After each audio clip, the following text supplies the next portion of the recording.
Yapping. Hello, this is Erica, And Edgar. and we are the Yapping Schnauzers. We entertain you with yap-worthy stories we find around the web. So today's theme is Excuse Me? Yeah, lots of tales of audacity happening. Yes, it's going to make you say that. LOL. So I'm going to start out with the first story titled, Am I the Asshole for Continuously Triggering Her Trypophobia? I, 19 female, have had acne for so long that I honestly can't remember my skin without it. I used to wear a lot of concealer to cover it up, but that only made things worse. Eventually, I realized my skin was controlling my life and draining my bank account as well. So when I started at a new school, I decided to stop wearing makeup. My skin still isn't great, but I'm on medication, so I have some hope that it will improve.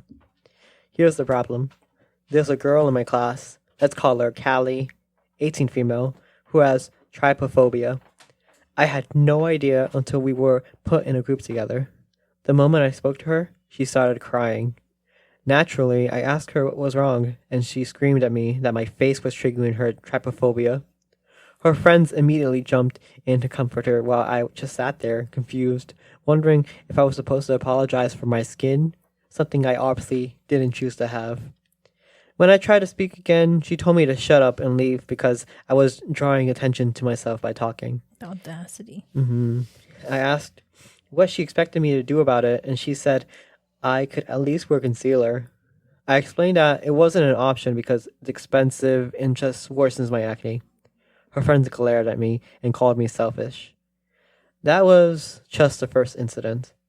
Ever since, anytime I sit near Callie or I have to present in front of class, she starts dry heaving or crying, having a panic attack, I guess. It's disrupting lessons so much that my teacher pulled me aside and asked if I could just wear concealers for the sake of keeping the peace. She admitted it wasn't fair, but said she couldn't think of another solution. I already feel like such a freak because of my skin. I know my skin is horrid, but why am I the one expected to cater to Callie? I didn't choose to have some acne problems any more than she chooses to have trypophobia. I can't help but feel like I'm being unfairly treated here, but at the same time, I know she can't control her reaction either. So, am I the asshole? Should I just wear the damn concealer? That's so ridiculous. Yeah. I can't believe they're trying to make her change when she's not the issue here. Yeah. It's not her fault. She has trypophobia, which, by the way, I did want to do like for those of you that don't know what trypophobia is, it's an aversion or discomfort triggered by irregular patterns or clusters of small holes, such as found in sponges, honeycombs, or certain plant structures. So it's not officially recognized as a phobia in medical terms, but it's widely discussed as a common visceral reaction. So basically, a fear of holes. Yeah, so because of her face, I guess. It's like so messed up though. Like I can't like that's like the worst insult you can give to somebody. Like you have so much acne, it's triggering my phobias. Like it's just like so messed up. I mean, just don't look at her. Exactly. Like that's one of the easiest solutions. Or just like transfer to another class. Like I just think it's like ridiculous. Like they want OP to like start like on concealers and all that stuff, and just like spending her own money just to please this one lady, little girl. Why does OP have to accommodate her? It makes no sense to me. Yeah, and it's like not good for Callie either, because like not everyone's gonna like bend to her will like for the rest of her life, you know. Yeah, in the real world, they're not gonna be like, oh yeah, what if she goes into an interview and the person has really bad acne? What's she gonna do? Cry and leave? Like, there's just no reason for her to be catered to in this at all. I know it's a little bit messed up on the teacher's part. I mean, if you don't know a solution, find it. Search answers. Ask somebody. I don't know. I mean, obviously, it kind of makes sense that Callie is the one that's supposed to be getting the help. So the top comment is, if her mental health is fragile enough that she reacts this way because someone near her has skin that isn't smooth enough, this is a situation where she should be seeking intensive therapy, not pushing you to accommodate her. She can't control the skin and makeup habits for every single person she might ever run into. Even if you cave, there will always be people who exists out in the world with skin that has pimples on it. They literally pressure you to make a medical condition worse instead of putting in the work to make hers better. Absolutely not the asshole.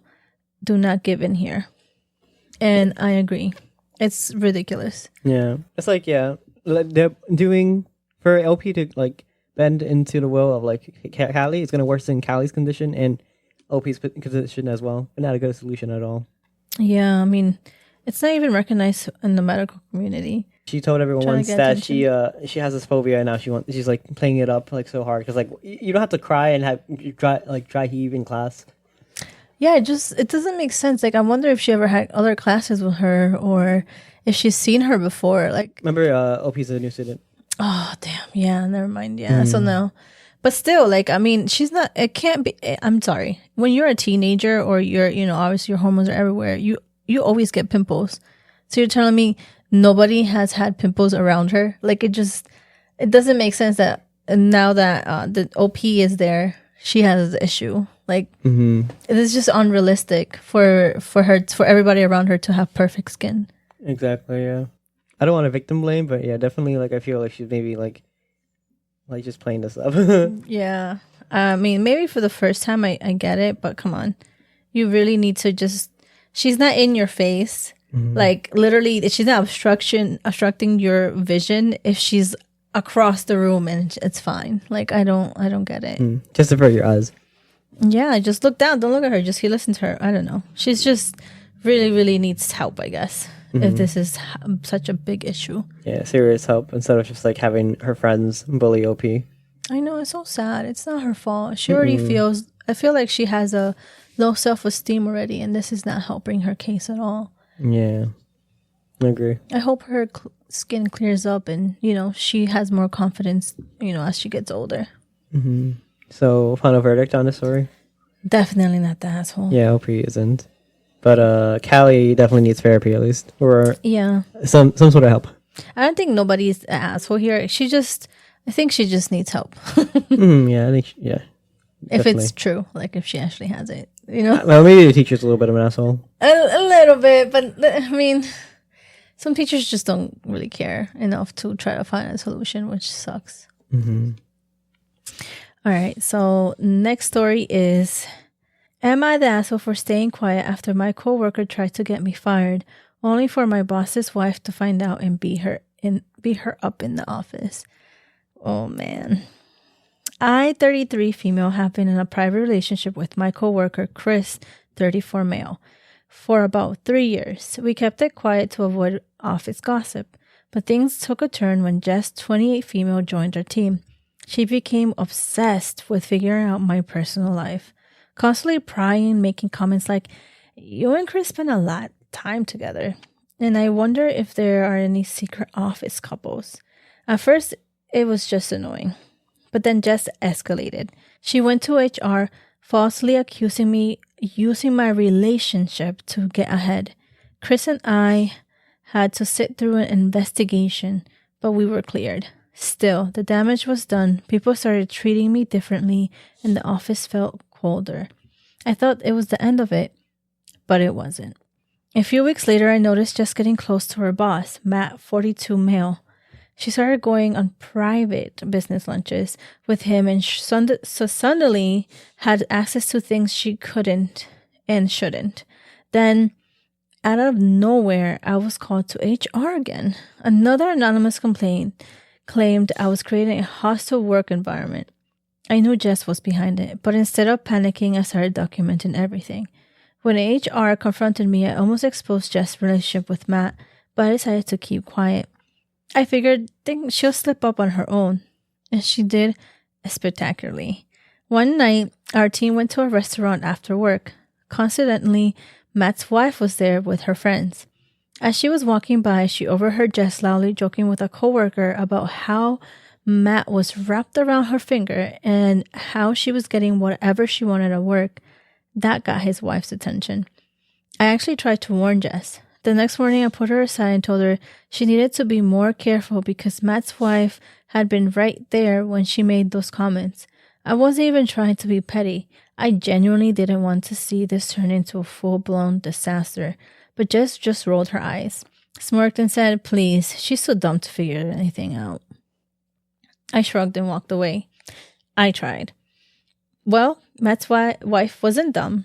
She started digging, and a few days later, she stormed into our office, furious. She went straight to Jess's desk, threw a stack of printed out texts onto the lap. Yes, she had receipts. And then she swung on her. Jess barely had time to react before Matt's wife grabbed her by the hair and dragged her around, dragged her to the ground. Papers went flying, people screamed, and it got ugly fast. Jess fought back, clawing at her, and within seconds, chairs were knocked over, a monitor crashed to the floor, and someone had to physically pull them apart.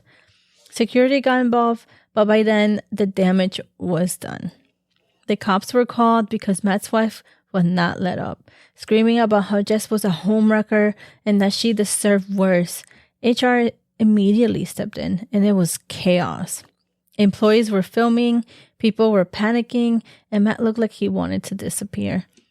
In the end, Matt was fired for misconduct, Jess was escorted out for violating company policies, and his wife was taken out by security but wasn't arrested since Jess refused to press charges, probably to avoid more embarrassment. As for me, I kept my job, and the office finally had a real scandal to talk about. Now some coworkers say I was being petty by not pushing harder to warn Jess, while others think she got exactly what she deserved. I never intended for things to explode like this, but after she tried to ruin my career, I don't exactly feel bad. Am I the asshole for staying quiet after she refused to listen? No, I don't think at all. Like, she even warned her. Jess kind of had, like, the karma coming towards her, right? Saying stuff like, saying this in front of the guy's wife, and being so cocky as to say, oh, she's too, like, the wife is too dumb to figure this out. Yeah, I don't understand what Jess's end game was, honestly. Okay, so let's say she's sleeping with the wife. Sleeping with the boss. And what happens next? Well, I guess she was clearly trying to climb the ladder. She was boasting about having him wrapped around his fingers, so probably was getting like some favors or more information so she can use that to like just get higher and like just to get more respect and more knowledge around the office. But it is all like office politics anyway. I feel like they're like way too into their jobs, like OP and everyone involved in the story. Yeah, I mean, I don't get it. Like, I get what she was trying to do, but people with that mentality just like doesn't get you far. Well, sure, it might get you far in certain situations, but then you have situations like this where you get caught and then you're screwed and you lose everything. It's a gamble, really. Yeah, I feel like it does work though. Like for every Jess, there's like 10 other people who get CEO positions or executive positions just from from weaseling, sleeping, weaseling, or just like playing the game, you know, just being as liked as they can be. Yeah, I mean, a lot of people play dirty to get whatever they are, and it sucks because not a lot of people are, you know, there because they deserve it, but because they did the right things, and that didn't include stepping over somebody or cheating on something. Yeah, that's why I don't really care about titles too much because you never you have to see from like firsthand like how their actual skills and actual productivity is. Yeah, I agree with that.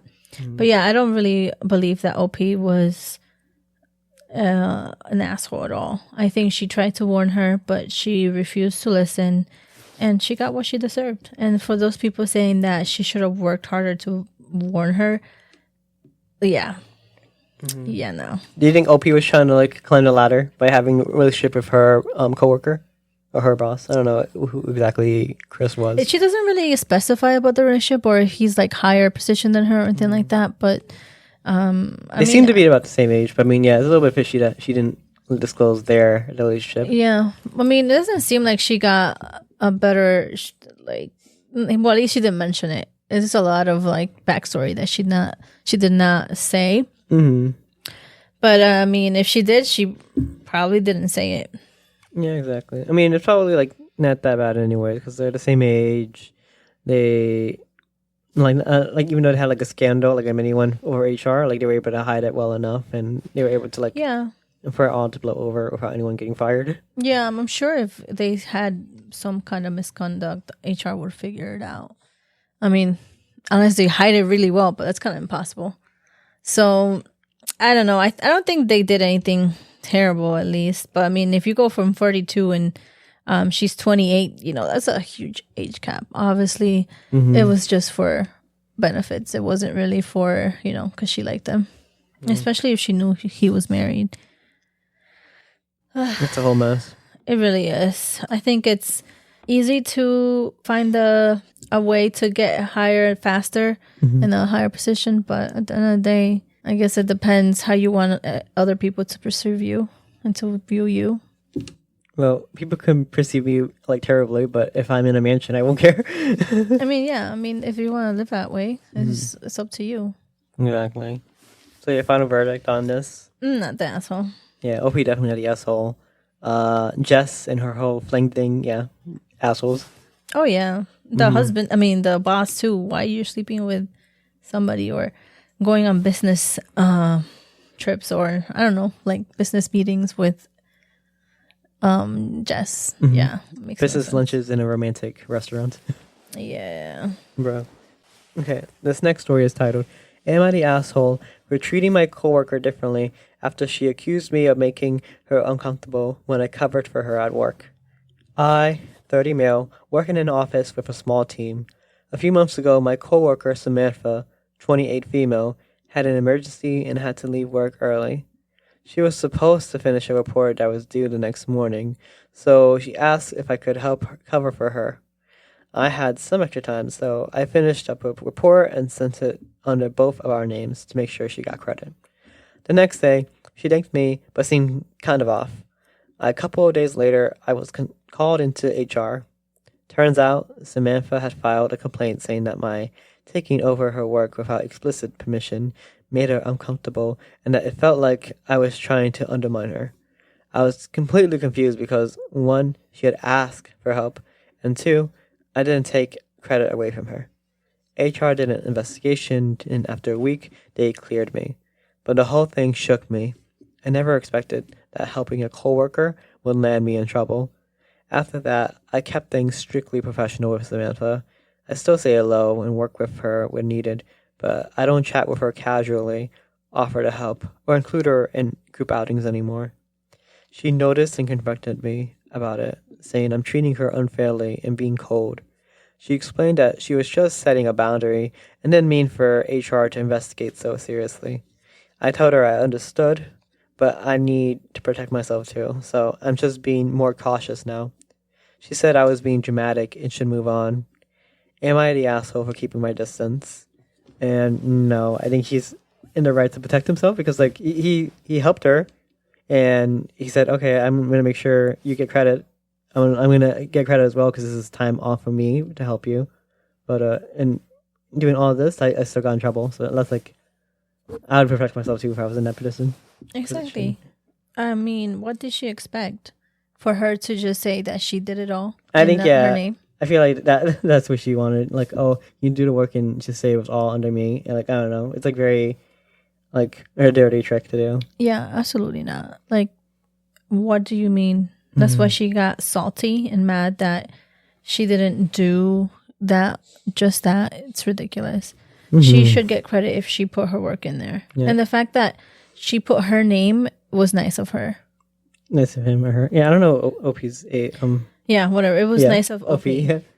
Yeah. And the fact that she said, "Oh, well, I told HR, but I didn't think they were gonna take it serious," is ridiculous. I know. Once you like contact HR, like you're kind of like, you don't say it's just to like it's just to say, be like, "Oh, keep an eye for him." It's more like, "Oh, investigate this person," or like, "I want this person to be like in trouble or something." Yeah, I don't get. She's just trying to downplay whatever she did and calling her dramatic because she knows damn straight that what she did was not right. Yeah. I just feel like she was just gaslighting her too, and she has the completely right to say, "I'm not gonna hang out with her." You could do a draw line.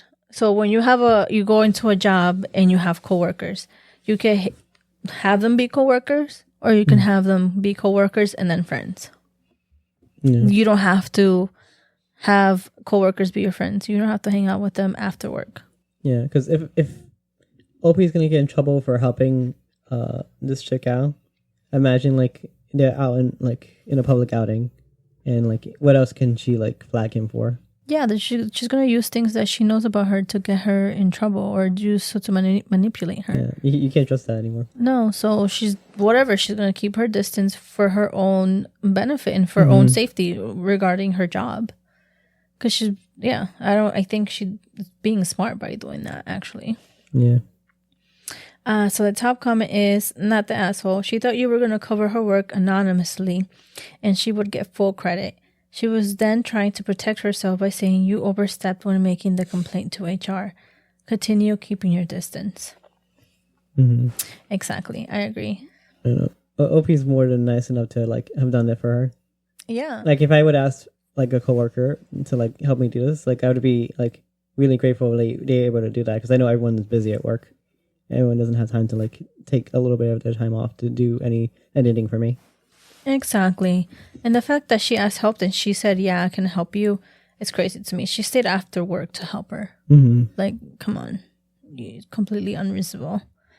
So, a final verdict? Yeah, OP's not the asshole, and the coworker is definitely the asshole. Yeah. She should keep her distance 100%. Very.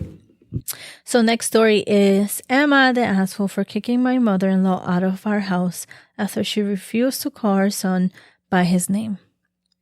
My husband, 34 male, and I, 31 female, recently had our first child, a son we named Elijah. We put a lot of thought into this name. We loved the meaning. It was just felt right. My mother-in-law, 62 female, had no strong opinions about it at first. She didn't gush over it, but she also didn't object, or so we thought. The first time she met Elijah at the hospital, she looked at him and said, "Oh, little David, you're so perfect." I thought I misheard her, so I ignored it. But then when she said it again, I asked her, "Who's David?" And she just smiled and said, "Oh, it just suits him better." I was too exhausted from labor to argue. But over the next few weeks, she kept calling him David, texting me things like, "How's my little David doing?" Or "Give David a kiss for me." I told her firmly that his name is Elijah. And she laughed and said, "Oh, I know, but I think he just feels like a David." Neither my husband nor I know anyone called David. It's not a family name. There's no sentimental reason behind it. It's just completely a random name she decided to call my child, despite us telling her not to. At first, we tried to let it go, hoping she'd stop if we ignored it, but it only got worse. When we FaceTime her, she'd coo at him saying, "Grandma loves you, David." She even started knitting a baby blanket with the name David embroidered on it. Oh my God, she is taking it too far. The final straw was when she came over for a family dinner and kept referring him as David in front of everyone. My sister-in-law asked, "Wait, why do you keep calling him David?" And mother-in-law laughed and said, "Because that's his name to me." That's when I lost it. I said, "No, his name is Elijah. If you can't respect that, you don't need to be here." She rolled her eyes and tried to wave me off. But I wasn't having it. I told her to leave. She looked shocked, but she left without much of a fight. Now my husband is upset with me. He agrees that his mom was being weird and disrespectful, but he thinks kicking her out was too extreme, and that I should have just let it go. My mother-in-law is now playing the victim, telling everyone that I'm keeping her grandson from her over a harmless nickname. Some family members think I overreacted. Others agree that her behavior was bizarre. I don't know. Was I really in the wrong for putting my foot down? Am I the asshole?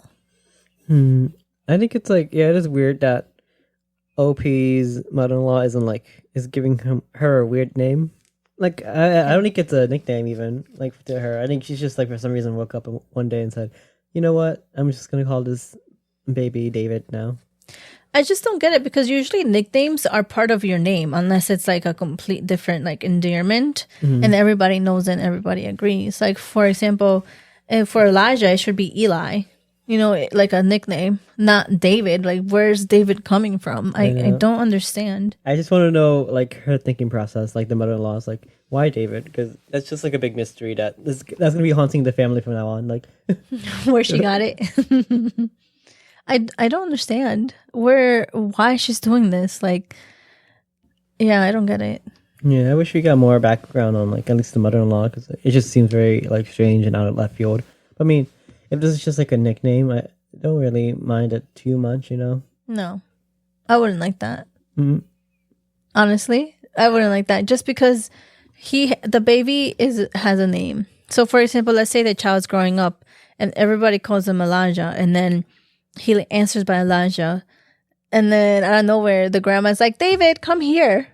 Like, and that's when your child's learning his name. How are you gonna call him David and then Elijah? Like, completely different names. In other cultures, people have multiple, like, nicknames that, like in Russia, it's like your name can be like Ivan, and you have like 20 different, like, names that are just variations of Ivan, like Ivanovsky. But that's like variations of that the same name. And so, yeah. like, I don't know, I can't go deeper into it because I don't know all the names off the top of my head. But also, like, I feel like nicknames, like, for me, like, remember how I give all your, like, nephews and nieces, like, weird nicknames? Oh, because you misunderstood. So my nephew has a name, and we have two nicknames. Well, actually, just one, JJ, and then his name is Jaden. But Edgar here calls him Julian. Yeah, Julian. Because apparently for a whole year he kept hearing us call him Julian, which I don't know where he got it from, because we did not call him Yeah, Julian. you guys call him Julian, and then I call him Julian, and then one day, I think it was JJ's sister Jean. They said, "Why you call him Julian?" Who's Julian? Yeah, and then they're like, Julian. No, we never called him Julian. I don't know, maybe you misheard, but regardless. Well, I mean it didn't confuse him. Like, whenever I accidentally call JJ Julian, he's like, "Who's that? Why you call me that?" But it's fine because there's some type of connection with that. There's a J or JJ, but like, you come from Elijah to David, there's just no correlation there. There's just no connecting that dots. So I think it's just, honestly, if she named the baby Elijah, she should respect that. That's it. And if she tells you that's uncomfortable and please don't call him that multiple times, and she continues to disregard her, her, not command, but more of like, please don't do that. Yeah, her boundary. Yeah, then she is definitely at fault here. Yeah, because, like, I think as a nickname it's fine, but, like, when, like, the parents say, "No, I don't want you calling my child this," then you have to reflect it. Yes, I agree 100%. Like, it'll be hard for the mother-in-law, but eventually she has to get over it, because, like, this is not something that's okay by the parents at the very least. I honestly don't think it's hard for her. I think she's just being an asshole here. Well, I mean, the mother-in-law, like, how long is it a birthday? Yeah, it's been like a year or so that she's been calling Elijah David. So it would be like like by that point, it's like a habit. But that's weird. Like it's her. Like, she literally said, like, her behavior is bizarre. Why is she doing this? I don't understand. Yeah. Does she have like how people have like weird behaviors out of character? Sometimes that means that you have a tumor, like a brain tumor. Yeah, I was thinking too. Yeah, when I first heard that, like, is she like, how old is she? Because this is like definitely some sort of like old people thing going on in her She's head. 62, female. Like, maybe early, like, some sort of dementia. I don't know, but I don't think so, because I mean, if you tell everybody calls him Elijah, I mean, you can't just have the dementia just for a name. Like, she's barely lucid, like, from how I'm hearing the story. I don't know. I think either she needs to check out her health, or she needs to just stop being an asshole and call the baby by Elijah. Yeah, or at least explain her reasoning behind David. Like, that's just so weird. I mean, even if she explains, I mean, honestly, it's just... Yeah, even if she does explain, I don't expect them to, like, accept the name, but it's just, like, I just want to know why. Yeah, just curiosity. Yeah, it's fine. It's so random. Yeah, so the top comment is, "Not the asshole. This is hella weird behavior, and your feelings are valid. I also find it odd that your husband thinks you overreacted, but you literally just told her to use the correct name or to leave. It sounds like he made her choice, and now she's upset with you." Exactly. So the husband should have backed her up. I mean, I think she's just fed up, honestly. I would be fed up too. I just wouldn't kick my mother-in-law out of the house. I think that's a little bit too much, but I would literally tell her in front of everybody to please stop doing that. So actually, OP had responded to that, and she said, it really is, and I'm still wondering who David is or why she chose that name. As for my husband, he's always had a hard time going against his mom in anything. So yeah, that could definitely cause issues. He needs to put his foot down too. I think he's just lets her get away with a lot of stuff, which eventually will bite him in the ass. Yeah. But yeah, so what's the final verdict? I think she's like a little bit of an asshole for kicking her mother-in-law out, because that just causes more drama for the entire family. But I don't think she's an asshole for telling mother-in-law to respect the actual name of the child, Elijah. Yeah. Like, I think it would have been an issue if, like I said, the nickname was Eli or something correlated with the actual name, not David. Maybe just mix up both of the names. Elijah. Ew, that's terrible. No, that's terrible. Can you imagine? No, like an poor baby. embroidered blanket that just says DIL. Dil. Crazy. But no, I really think that I don't think she's an asshole at all, honestly. She should have not messed with the bull. Oh wow. Because she got the horns. But I really think that she's not the asshole here. She deserved it. So what's the next story? Yeah. The next story is titled, Am I the Asshole for Telling My Birth Siblings to Fuck Off and Leave Me Alone and I Don't Care About Their Stupid Fucking Parents? I, in my 20s, male, was adopted as an infant. Actually, I was found in an alley by the dumpster, and when my birth family didn't come forward to claim me and nobody knew who I was adopted. But I was an infant at the time, thankfully, so no long foster care experience. I was placed without anything to keep me warm in a low visibility area, and there was no signs I was lovingly placed. It basically looked like I was thrown away like trash. I've seen some old newspaper clippings about it. The story was told to me gradually throughout my childhood. My parents were always open about my adoption, though. I never felt othered. My family, parents, siblings, and extended family were my family, even if I was the only non-bio kid in the family. I was loved, I was treasured even, and had a great life. But the circumstances surrounding my adoption meant some stuff was unclear. Medical history being the biggest thing. I never really cared, but I got engaged a few months ago, and my fiance and I want children, and seeing the health stuff in my family has made me realize I have no idea if I could pass anything on to my future kids. After thinking it over, I did a 23andMe genetic testing, but I did it wrong, and I also mistakenly added myself to be found. I realized quickly after my results came in, but by then it was too late, and 2 birth siblings found me. They're older. My birth parents had 5 kids before me. They all know about me and want to know me. The birth siblings started off somewhat reasonable, but when I made it clear I didn't want to hear my birth parents' story, they flipped a switch.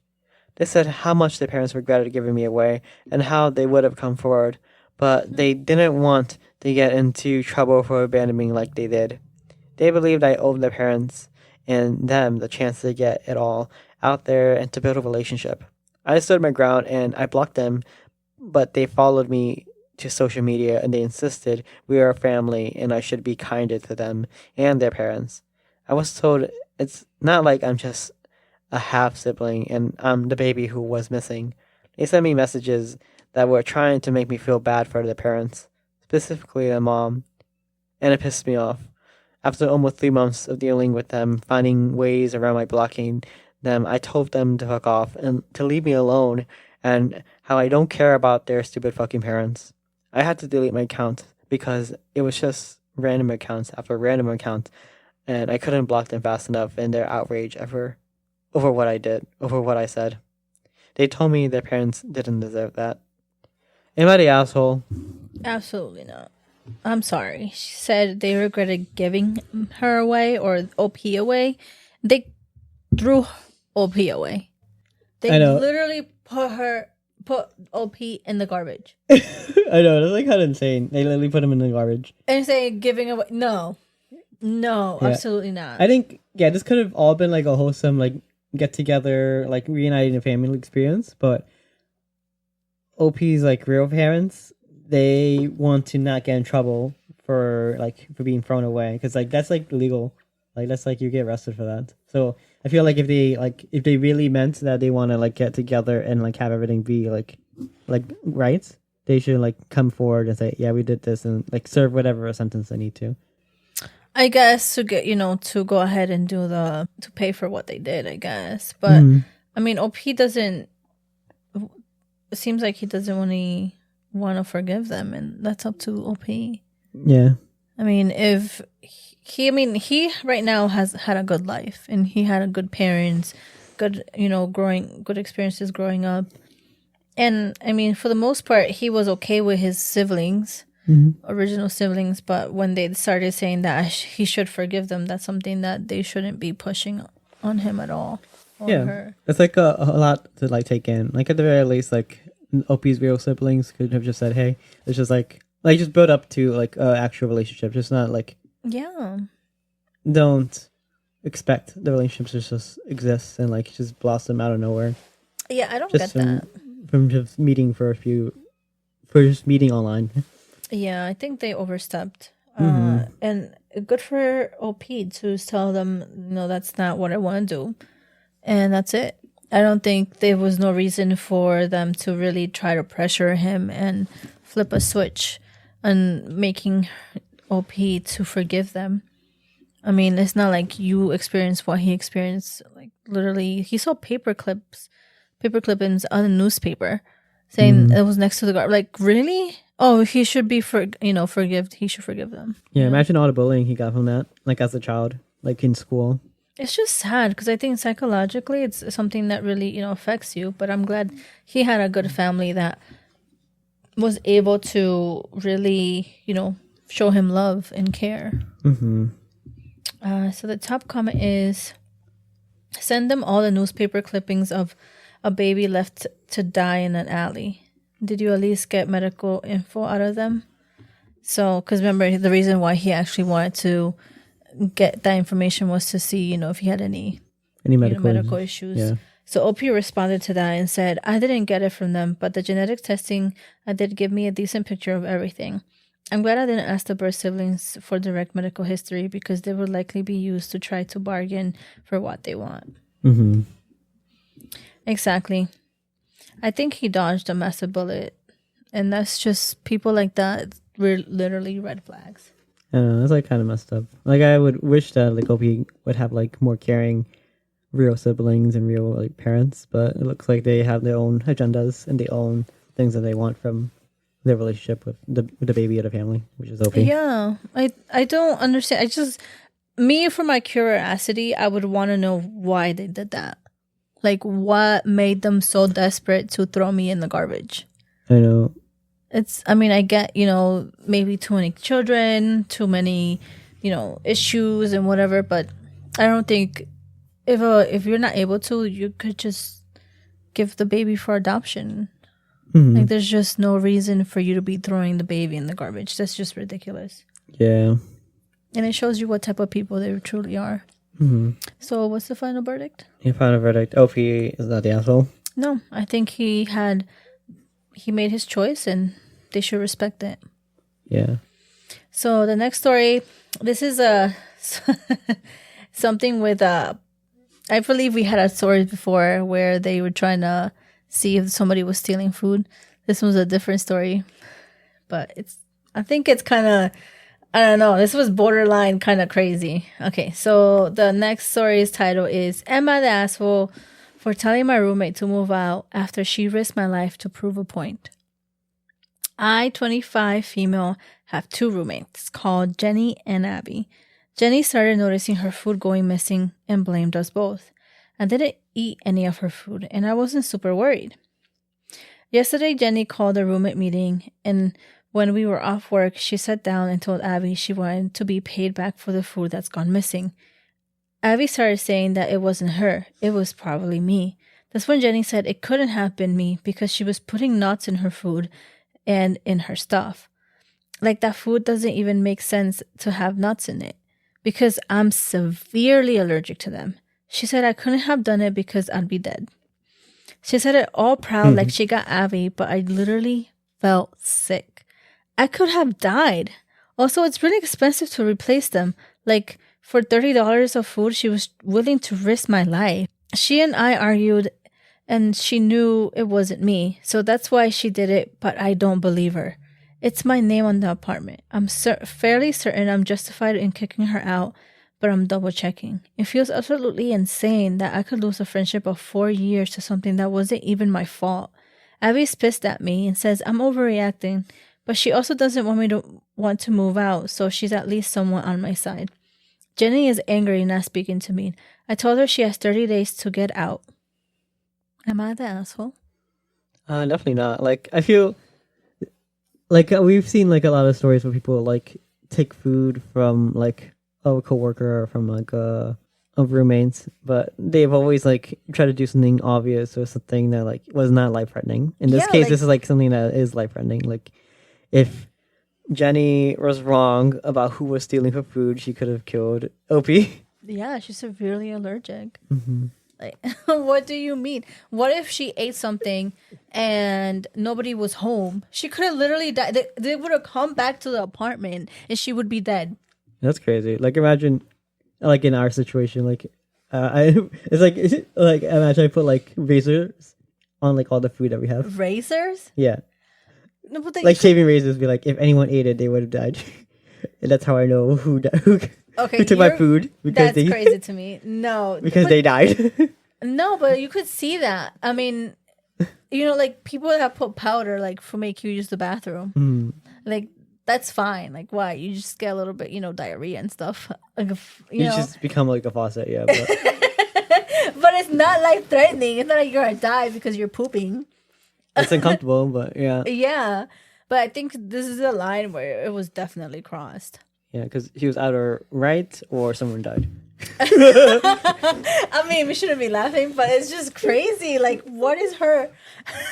Really, her endgame? That's so homicidal. Like, I could imagine Abby, like the one who actually stole the food, be like, "I stole food, but what you did was worse. It's villainy." No, it's crazy to me. I mean, like OP said, she could have literally replaced the $30 food. And it would have been fine. Yeah. But like killing her, you can't replace her. Like, what are you gonna do? You're gonna go to jail, because you literally poisoned her. No, well, I mean, technically she didn't know, but still, she should have not done that. She could have put, like I said, like something to make her poop or have diarrhea. That's it. Then she would have found out who it was. Or put a camera. Why? And I feel like a lot of people could have easily just put a camera in the place that they're, like the kitchen place. Yeah, that's good. I mean, that's a good option too. Like, no one gets hurt. No one becomes a faucet in the toilet. No one dies. That's a little bit nice revenge there. But I mean, yeah, still, that's a good way to think about it. But still, I think she definitely was an asshole with this. There was no need for her to almost kill her roommate. And imagine if OP accidentally ate the wrong food. Yeah, that could also be that. And then if she's severely allergic, what if like a little bit of peanut butter touched her food or something like that? She could have literally gone into shock as well. And also, having all that in the fridge, like it probably contaminated like a bunch of the other items there. Yeah. Yeah, I think she wasn't really thinking it through. She just was happy that she figured out it was Abby. She's so ridiculous. She probably read too much Am I the Asshole stories and like, yes, I know what to do. Ridiculous. So the top comment is, I would also kick Abby out for blaming you for something she knew she did. Yeah. They both should get kicked out.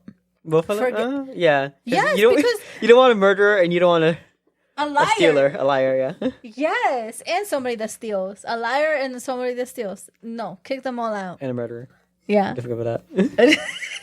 No, both should be kicked out and cut ties completely. You don't want people like that in your life. Forget that. That's crazy. So yeah, final verdict? Not the asshole.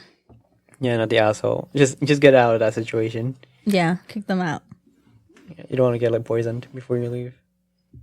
So the next story is titled, Am I the asshole for refusing to change my birth plan to please my mother-in-law? Some babies were approaching the horizon. I had dreamed of having unmedicated home birth. My mom went unmedicated as well, as my grandma and my great-grandma, who was also a traditional midwife and birth keeper, so growing up, birth was spoke highly about. No fear was ever instilled in us around birth or pregnancy, although I obviously am aware of complications that can happen. As soon as the test turned positive, I contacted a midwife and became the steps to midwifery care and I also went into planning our home birth. When my mother-in-law found this out, she flipped out.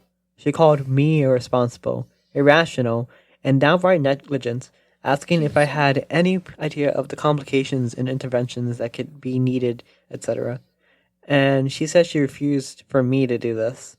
I want to make it clear, my husband supports this decision 100%, and all I did was mention home birth as an option, and he did the research. He educated himself, and he took time to learn about it before agreeing, and she doesn't believe this, as if I am demanding we go this route against my husband. Every day, since multiple times a day, she sends me links of videos talking about traumatic birth stories and situations, infant obituaries, and asks me every day what hospital I have chosen. That's crazy. I don't plan on changing my birth plans at all. My husband has tried to step in and tells her to stop, but she refuses to let it go, and she turns herself into a victim. It's like going around in circles. I don't know what to do. I finally just responded and said I would unblock her once the baby is born, but now she is blowing up my husband's phone, crying, complaining. I'm going to keep my baby away from her. I said I wouldn't block her. I don't want to cut contact with my business family. What should I do besides change my birth plans? Am I the asshole? Oh my god, absolutely not. She's really, the mother-in-law is taking it too far. Just because she doesn't agree doesn't mean she's gonna literally make her feel guilty for wanting to do that. I know, and like, I don't get the mother-in-law's reasoning, because like, oh, you're manipulating my son to do, like, to have the birth the way you want it, so I'm just going to manipulate you to have the birth be as I want it. Yeah, I mean, it's a choice that they both made that they want to follow through. And at the end of the day, it's their baby. And if they decide to do that, it's their choice. Sure, the mother-in-law can give them a certain, this is my reasoning, but they don't have to follow through. Yeah. I mean, I can understand if the mother-in-law is, like, concerned about, like, a home birth. Like, she probably just doesn't know about how that works and, like, the precautions they would take. But if she was so worried and she knows that OP doesn't want to change, she can just support her, like, the best she can, like in this endeavor. Yeah, I don't understand. She's taking it too far by sending her video links of traumatic birth stories and situations. Yeah, I know. And infant obituaries. I know, that's, like, messed up. Like, I mean, she deliberately went into Google, looked up obituaries for babies, and, like, that's, like, her evidence. Like, that's just, like, too much.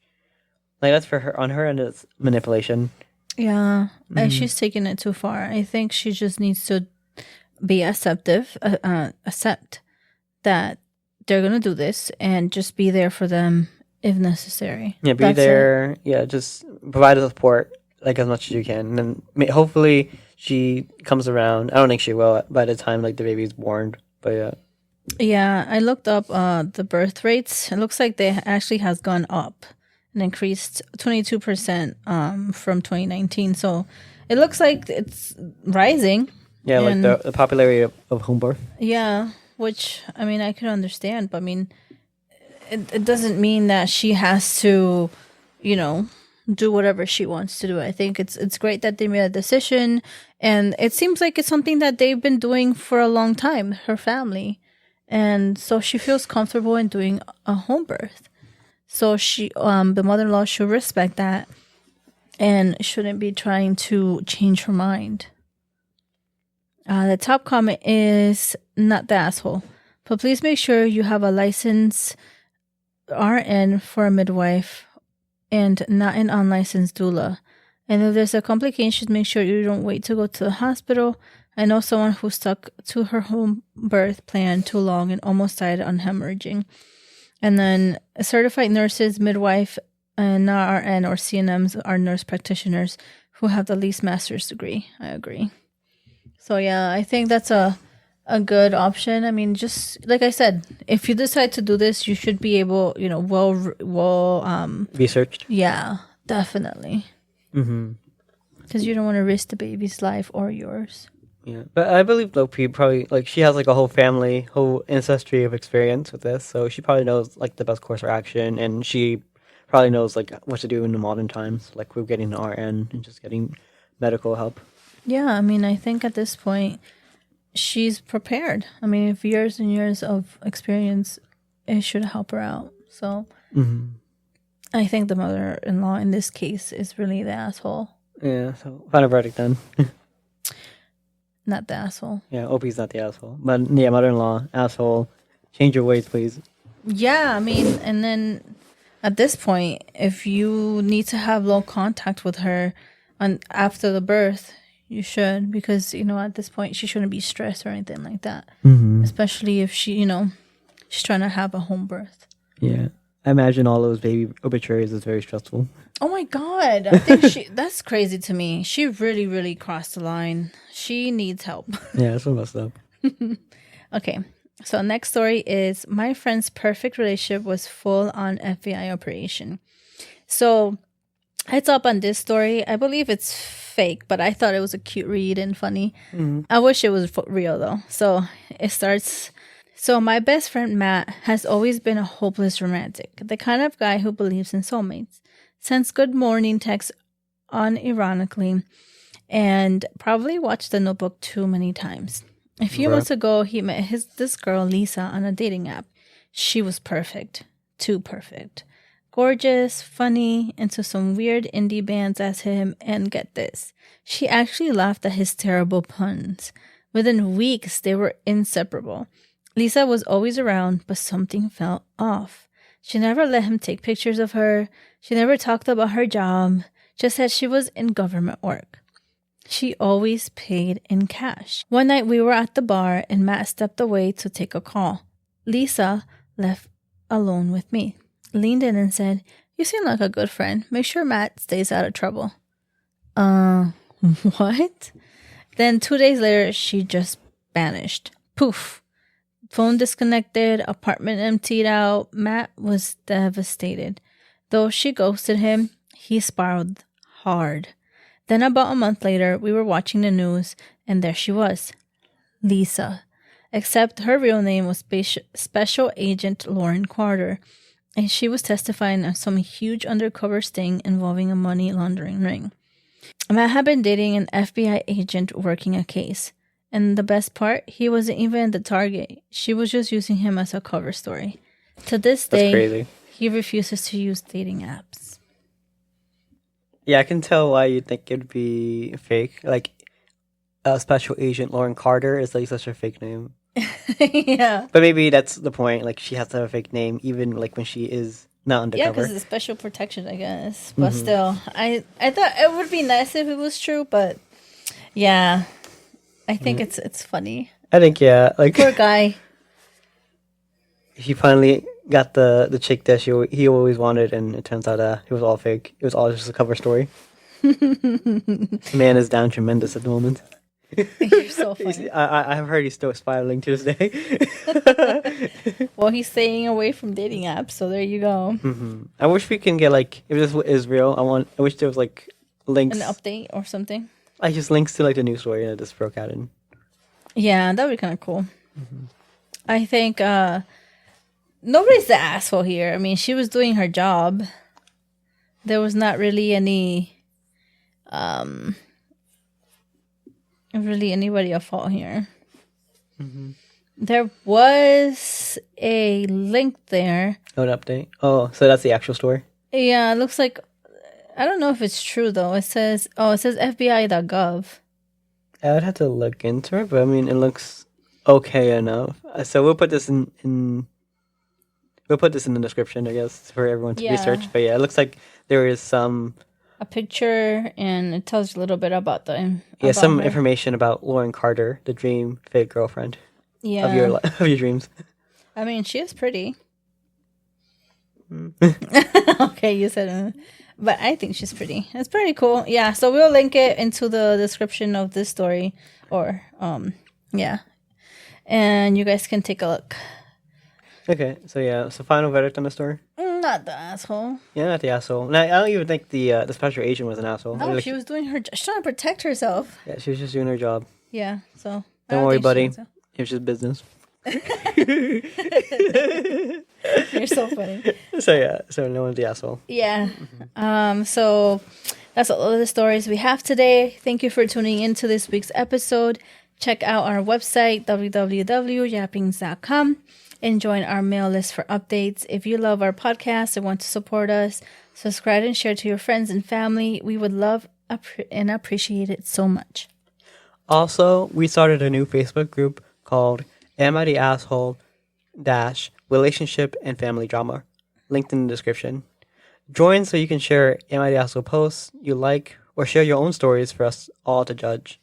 We may even read a few posts in one of our episodes, if you're lucky. Thank you For watching and listening to us. We appreciate it.